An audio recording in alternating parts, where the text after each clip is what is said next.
So, welcome everyone. Thank you so much for joining us today. We're going to be talking about the effects of HR 1 on North Carolina and our food system. So, we have two awesome folks presenting with us who are extremely involved in the coalition, and I'll let them introduce themselves, Matt Kneece and Jan Jones. So, I'm going to pass to Matt to get us started. Awesome. Thanks so much, Brett. Some of you know me, some of you don't. My name is Matt Kneece. I am the policy director with Carolina Farms Stewardship Association. For those who aren't familiar with us, we're a two-state nonprofit. We cover both North and South Carolina, and we serve as a resource hub for small and mid-sized growers and producers in the Carolinas, as well as the food systems they sell to.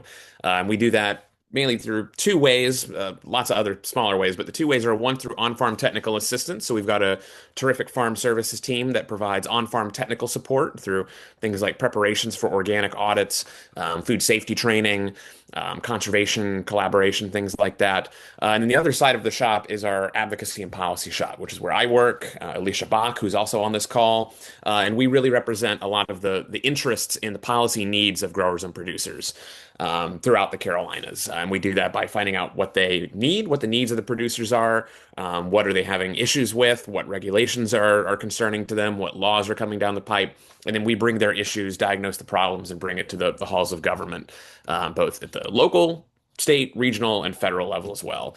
And so I'm just going to talk a little bit today about kind of the current landscape that we're all finding ourselves in. Many of us who work in policy or advocacy full time professionally.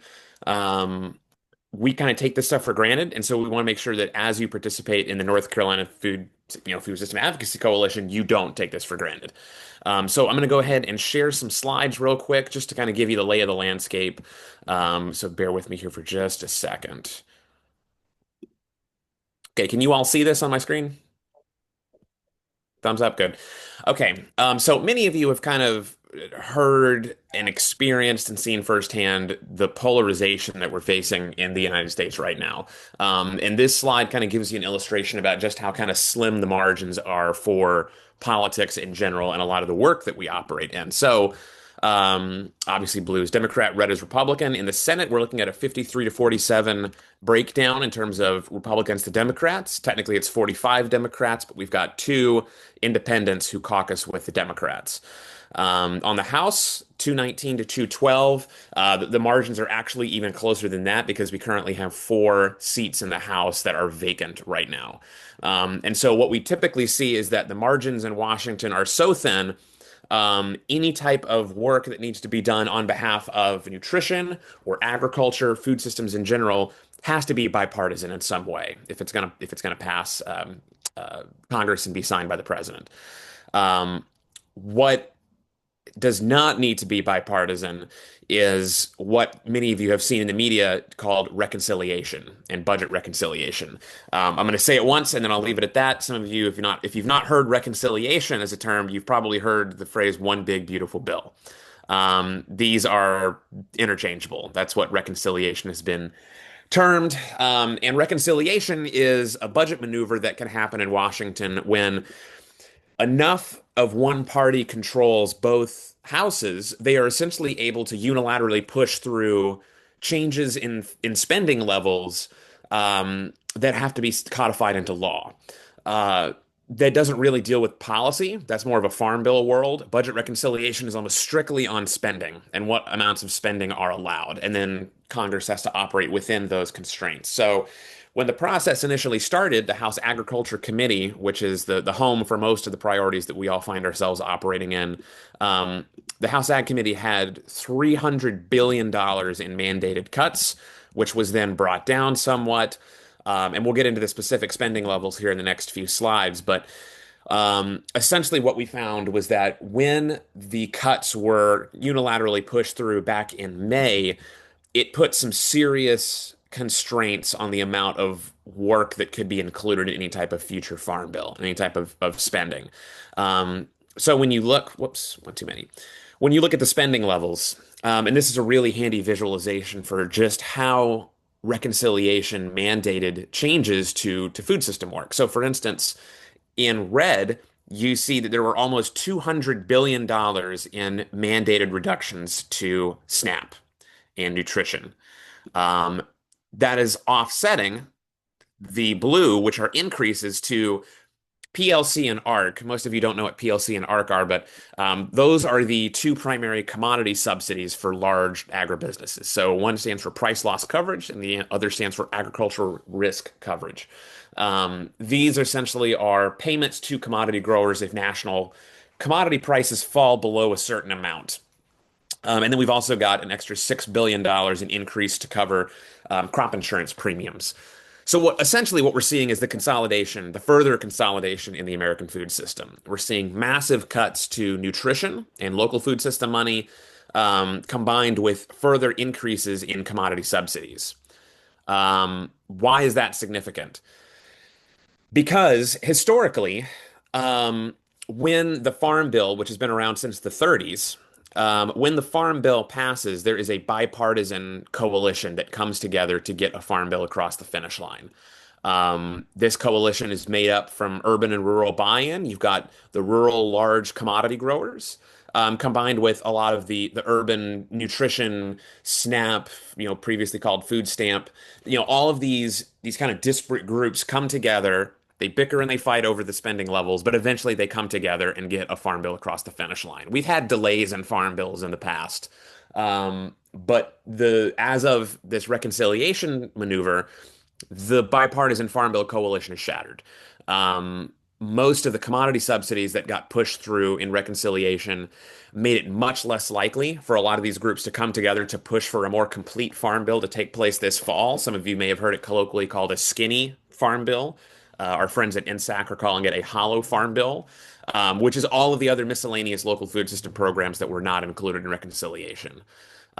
This graphic I've got pulled up here, this pie chart, is really handy to illustrate the breakdown in what's included in farm bills. And just a reminder, this is a farm bill graphic, not a reconciliation graphic. So overwhelmingly, almost three quarters, a little over three quarters of the last farm bill was made up of food security, nutrition, SNAP, things of that nature. So what we're looking at is overwhelming cuts to SNAP, which are going to create much more conflict when it comes to getting a also farm bill, a skinny farm bill done later this fall. Because as you can see, the commodities and crop insurance section of the pie chart was exploded out and included in reconciliation.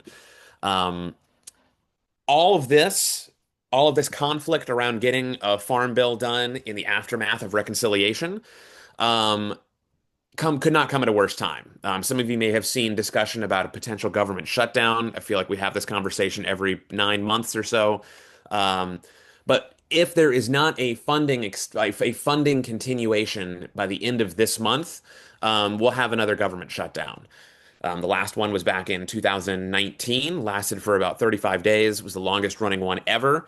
And without an extension of the Farm Bill, most of the programs related to local food systems will either run out of money or run out of authorization, legal authorization to continue. Which leaves us with two options. Either we get a brand new Farm Bill done in the next week, or we have an extension of the last Farm Bill, which would be the third extension. Um, I can't really stress enough how impossible it is going to be to get a farm bill done in the next week. That's just not going to happen, which means we're either going to have just another extension of the farm bill, continuing previous funding levels, or another lapse, lapse in a lot of these programs. Um, where does that leave us? What are we trying to do? Well, CFSA partners with the North Carolina Food System Advocacy Coalition and others to carry out different strategies for the House versus the Senate, short term versus long term.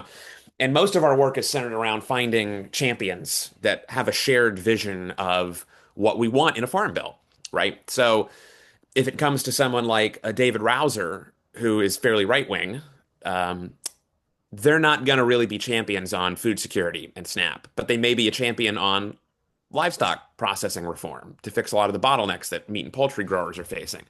Contrast that with someone like a Representative Alma Adams, who, she could not be a bigger champion for SNAP and for food security issues. It's about kind of meeting the elected officials where they are, getting them to champion the priorities that we need, but also having a bigger vision of what we want food systems to be. So one thing we find in the Food System Coalition up here is we don't want to be so reactionary that we're constantly chasing down bad bills, constantly begging people to get our priorities included. We really want them to meet us where we are and understand the values and the virtues of having a resilient, comprehensive farm bill that's fair for everybody, not just for commodity growers. And then with the Senate strategy is a lot of the same, trying to push for a farm bill extension so the authorization doesn't run out for some of these programs, while at the same time letting our champions actually carry our priorities and not just say they will. So no politician is going to come out and just say well, most, I can think of a few in North Carolina that might, but that will just come out and say, we hate your idea, it's dumb, we're not going to do that. What they will do is blow you off. And so a lot of what we try to do is hold politicians accountable. And that's where you all come in. We need your help with grassroots pushes. We need your help with sign-on letters, with phone calls, emails. And that's kind of where we are right now. So fingers crossed that we're going to find an extension of the Farm Bill in the next few days, few weeks. Otherwise, things could get a little tricky. And I could get more into that later if you have specific questions on what a shutdown could mean as it relates to food systems. And we'll tackle that a little bit later. But for now, that's all I've got. Thanks, Matt. And I'm gonna share my screen and pass it to, let's see if I can get my screen up though, and pass it to Jan Jones to give us another perspective.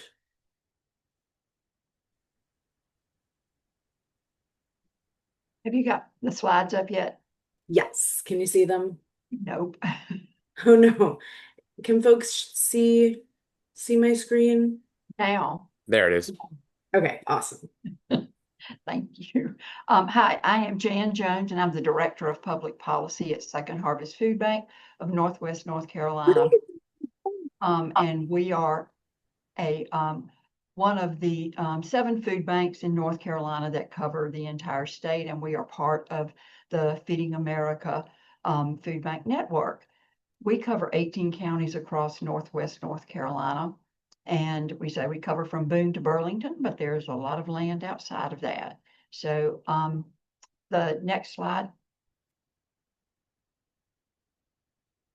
And one of the things that I'm going to talk about today is about what the impact of budget reconciliation is on the SNAP program, or food stamps, as Matt mentioned. And so one of the big changes that I really want to talk about is the SNAP program has been around since the 1970s, and during all of these years that the federal government has covered 100% of the cost of the actual benefits. With this bill, there's going to now be a cost share for those benefits, and that will begin starting October 1 of 2027. And states will be required to pay a portion of their benefit cost each year. And it's going to be based on what's referred to as the SNAP payment error rate. And it will be kind of a tiered. If the cost share, if the error rate for a state is below 6%, then there's no cost share. North Carolina presently is higher than that. There are only 8 states in 2024 that had an error rate of less than 6%. Again, you can see the tiering of this right now. And when this goes into effect, they will do an average, so it'll be a cost share based on what your error rate for the 3 prior years will be. For North Carolina, there's a kind of a grace period for the states with error rates over 13.33%. They will have a delay in paying this cost share for 2 years. That was one of the things that was negotiated in at the very last of this budget negotiation, and that was due to I believe it's Alaska, where they have a very high error rate presently. For North Carolina, and again, this information that I'm sharing is from North Carolina DHHS. And for North Carolina, that cost share for that year is going to be $420 million. Now, again, that is not a one-time payment. That is based on our current error rate. North Carolina's cost share would be $420 million per year. Again, right now, in North Carolina, 1.4 million North Carolinians rely on SNAP. I just want to point that out before we go any further. That is one of the major changes. And again, this is a shift in the way this program has always operated, is that the states have never been required to pay any portion of the benefits. And now this is shifting, a portion will shift to the states unless their error rate is below 6%. Next slide, Eric. Thank you. There's also, with this program, there's always been a cost share for the states. Federal government covers 50% of the administrative costs, and the states and the counties or counties are required to cover the other 50%. North Carolina is a county administered state for the SNAP program.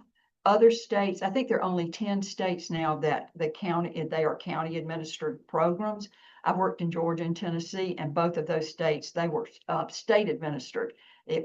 North Carolina is county administered. So beginning right now, as I say, it's a 50-50 cost share on this, but beginning October 1 of 2026, which is next year, we're basically a year away from this, the federal government will pay 25%, and the state and county, their portions will increase up to 75%.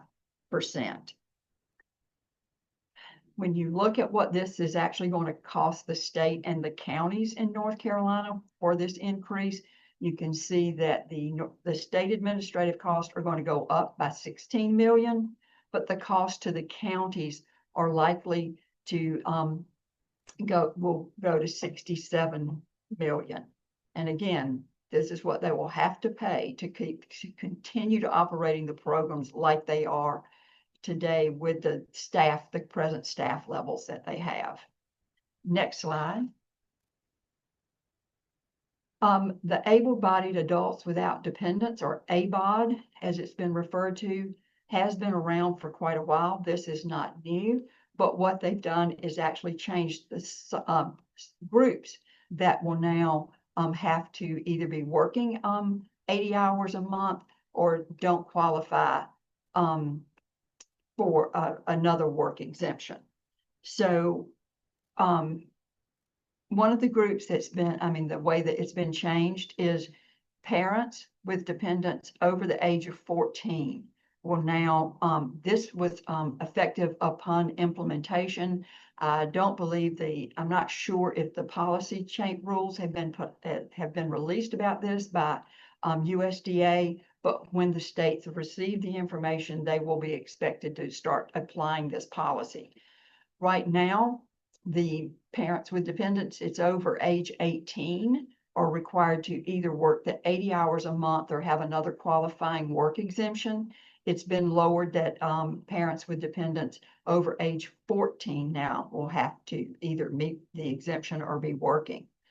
They've also lowered it where older adults age 55 through age 64 will now have to also either be working the 80 hours a month or meet another work exemption. They've expanded it to include those groups of veterans, currently homeless individuals, or former foster care youth up to age 24 or younger. And right now, there's an option for states that if their unemployment rate exceeds a certain level, they can ask for a waiver so that the ABOD rules don't apply. And we had that during COVID, during the pandemic. But again, it was a federal waiver at that point because North Carolina presently has a statute or a law that says North Carolina can't apply for this waiver. But again, it's that now it restricts states even more on doing that. Again, this was effective upon enactment. Next slide.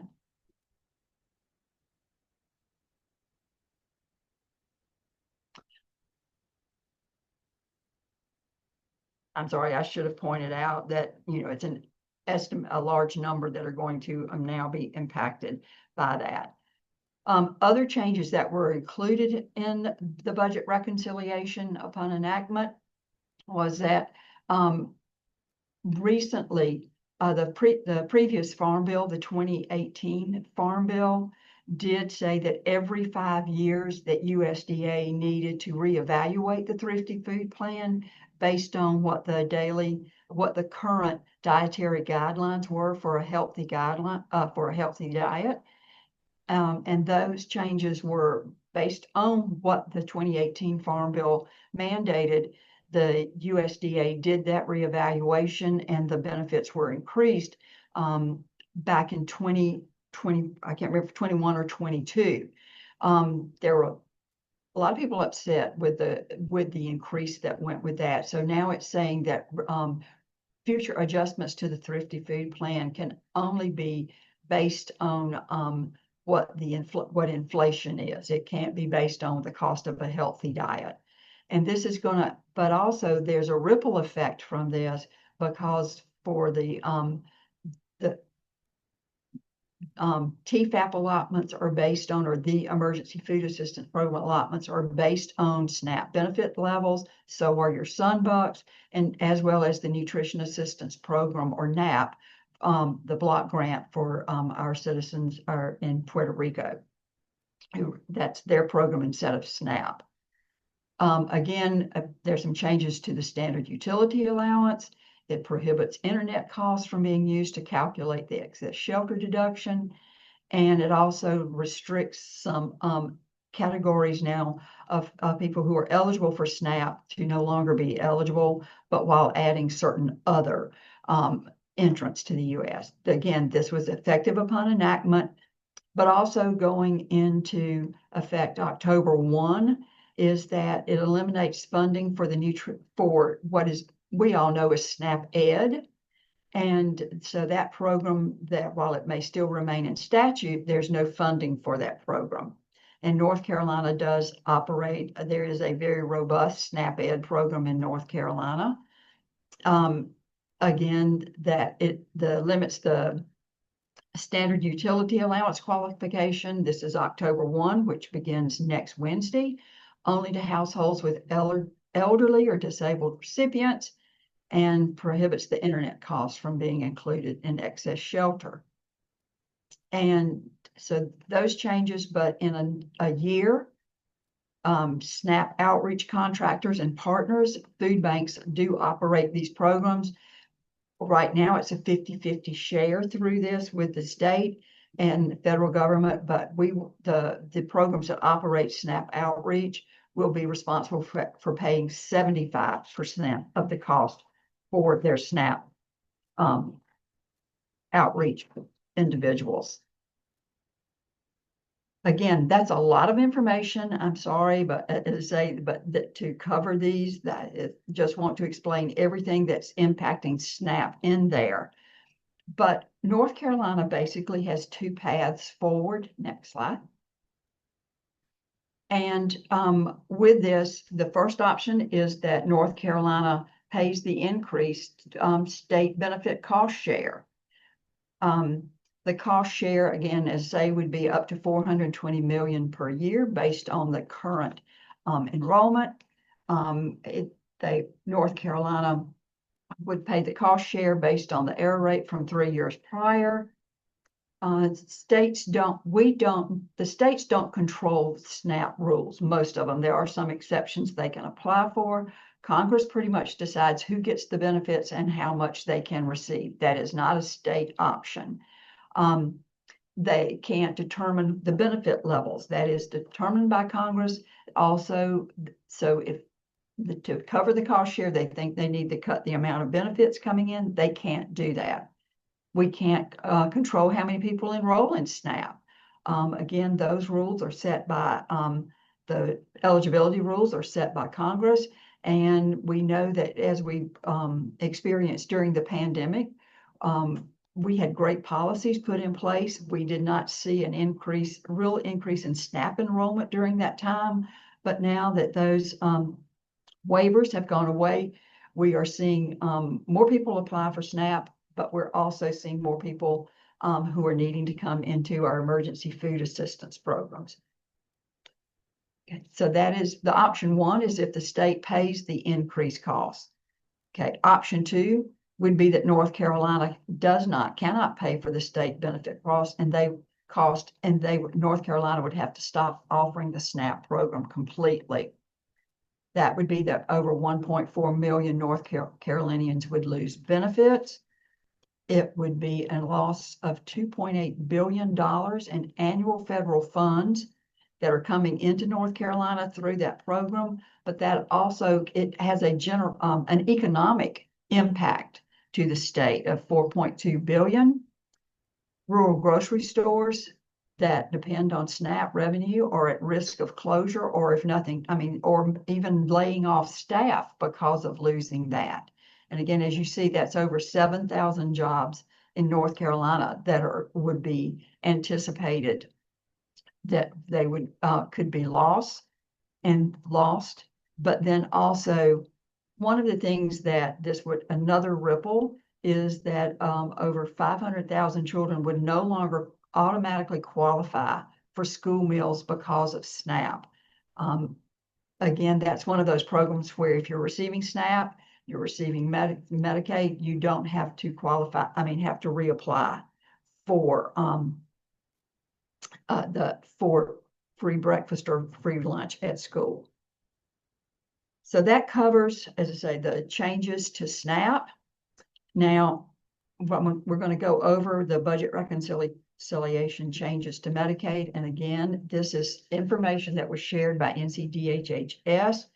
So if we have questions about this, I may not know this information as well, but I think there are others on the call who may be able to cover some of this. I think I saw Mariah from NC Budget and Tax Center, so I know she can help with this if there are questions that come up.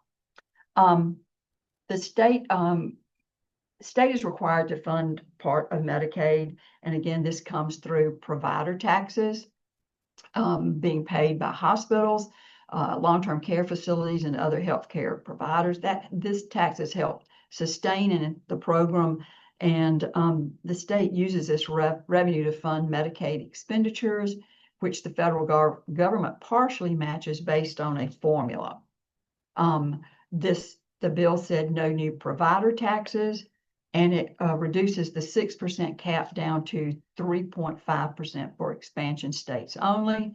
And it did include, as I said, something for the rural hospitals, because we knew they were going to be heavily impacted by this with reducing the no new provider taxes and reducing the cap.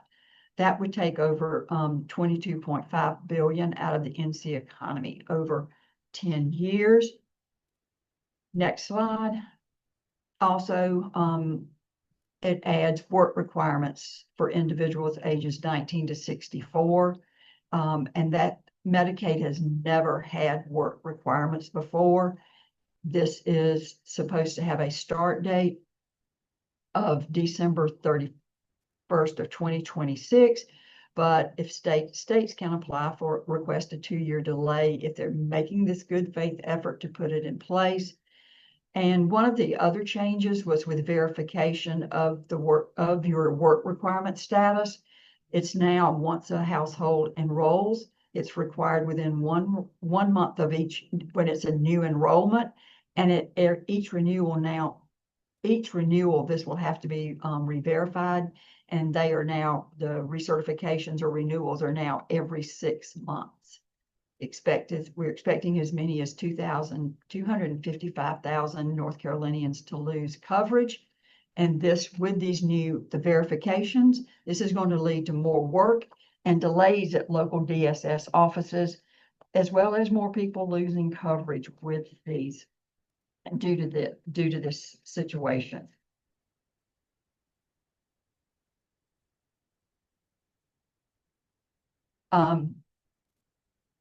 The Medicaid state-directed payments are, again, just a way for states to direct funds to healthcare providers and to help with gaps in care and making sure that health services can keep running. right now there's the program in North Carolina is referred to as HASP, for acute care hospitals. And I think this is where we're seeing, big cuts in what is expected to have another drop that will eliminate funding for Medicaid. And I know that there's a lot that's been in the news lately about Medicaid. So if you want to go to, again, a lot of these things, I'm just sharing what DHHS has provided. I don't know enough about Medicaid, but again, I know there's some experts on the call. We know that more than 70% of the Medicaid cuts will come from cuts to the hospital expenditures. Rural hospitals alone will see a $3.7 billion cut in Medicaid, with part of that offset by that temporary fund. And I think we've seen, as I say, lately, we've seen a lot of coverage of the fact that the General Assembly right now is discussing or debating how much they are going to add for the Medicaid. And hundreds of thousands of North Carolinians are expected to lose health coverage with these changes. And right now, with our Medicaid expansion, there is the cost for Medicaid to the state can't exceed 6%. Oh gosh, 95, I think it's a 5% that they will pick up. And again, with this with these changes with the work requirement, it's likely to trigger that we will end Medicaid expansion, which would result in the 671,000 people who are covered through Medicaid expansion to lose their benefits. I think that's my last slide. So, Yes. Fred, I think we're going to questions now. Yes, and I'm gonna go stop sharing my screen, but I just wanted to leave this up for a sec in case folks are not in touch with us. You can visit our website, you can follow us on Instagram, or you can just reach out via email. So I just wanted to make sure that was up there in case folks want to get in touch.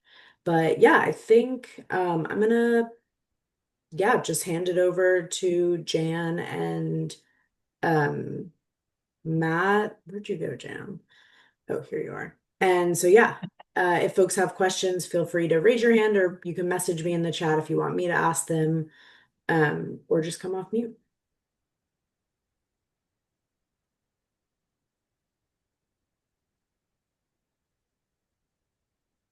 They're stunned in silence. I have a question. I know that the North Carolina is still trying to pass their budget and that they passed part of their Medicaid. There's some Medicaid that did get through. I guess I don't know if it was continuing resolution or a partial pass, but the second part hasn't. So is there any news on when they think they're going to pass a budget? And I know some of these changes don't take effect until 2026, but without having that second part passed, do we know what the impacts are now?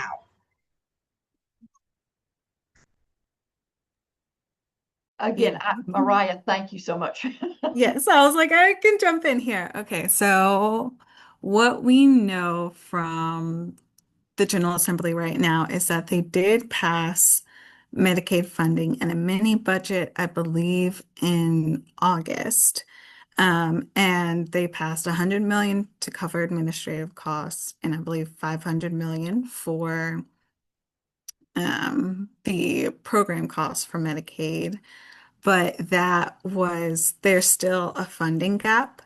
So this past session, both the Senate and the Senate was in session on Monday. The House was in session on Tuesday. They both passed funding for Medicaid in an attempt to cover that gap.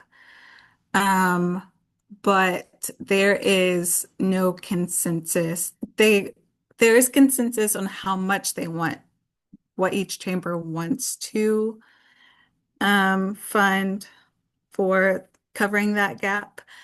But there were some additional disagreements that prevented them from coming to a consensus and passing it and giving it to the governors to sign.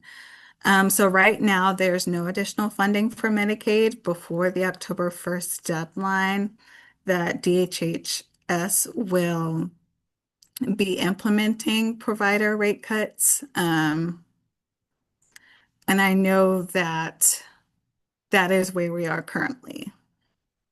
There's a lot of disagreement right now about the state budget in regards to, I think there's a couple sticking points between the majority in the House and the majority in the Senate.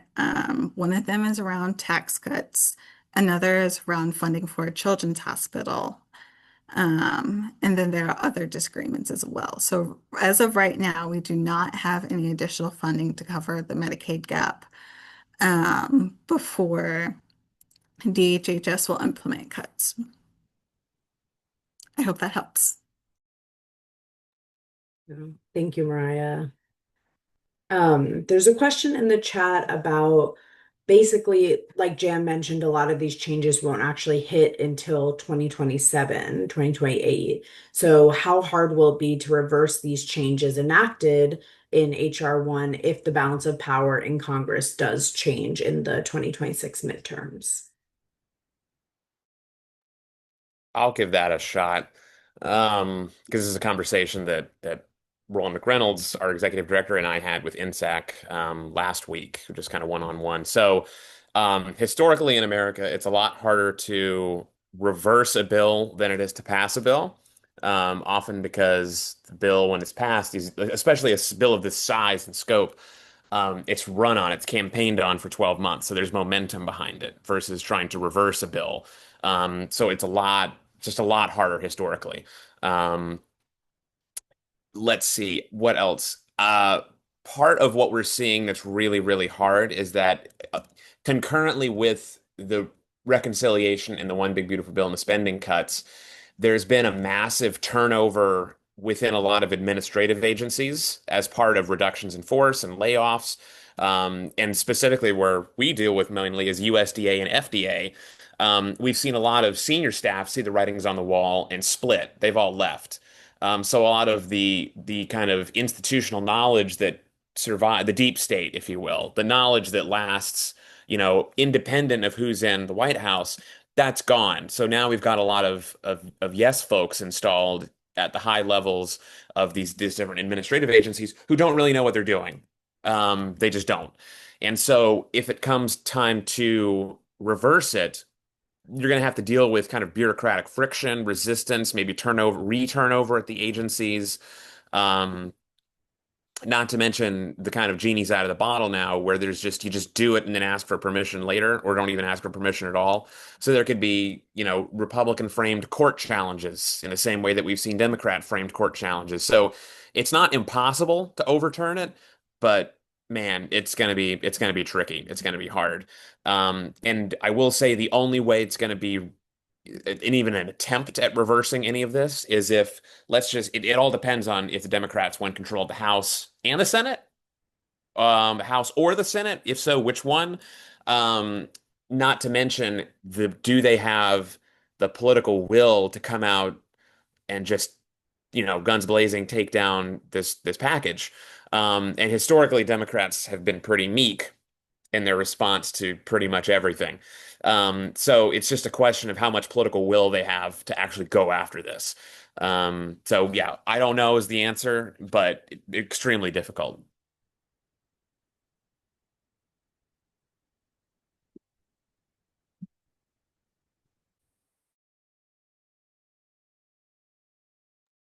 We're seeing in the chat, folks are saying they're hearing similar things at both the CDC and the EPA. So sounds, yeah, consistent.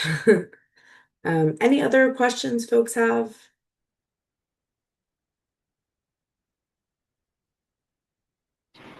Hello, my name is Monica. I just wanted to know if there were going to be any changes in Medicaid coverage for pregnant women in labor and delivery, and also like our undocumented patients.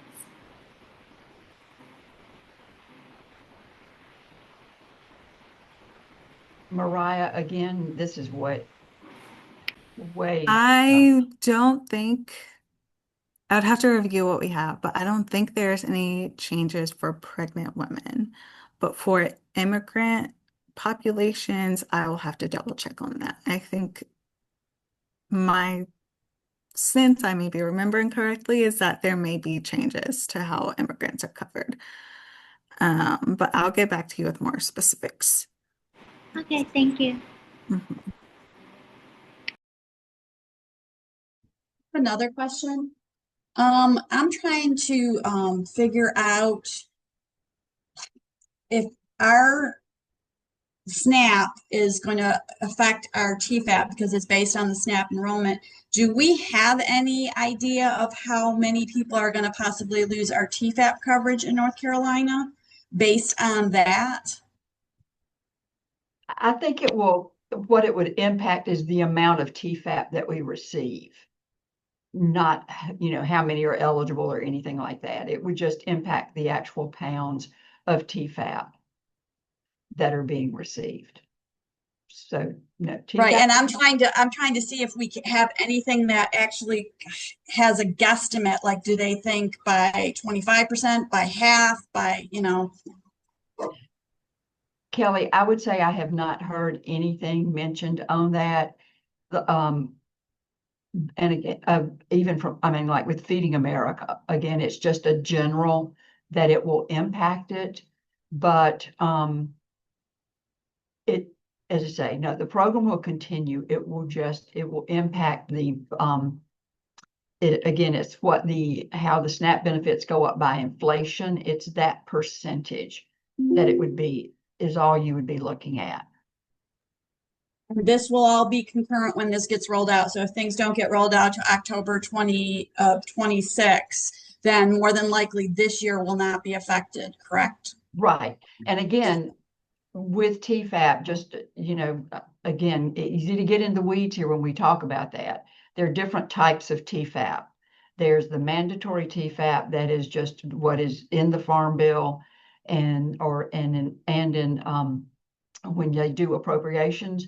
But there's also you could see there's what we've lost earlier this year was the Commodity Credit Corporation TFAP, and then there's also bonus TFAP.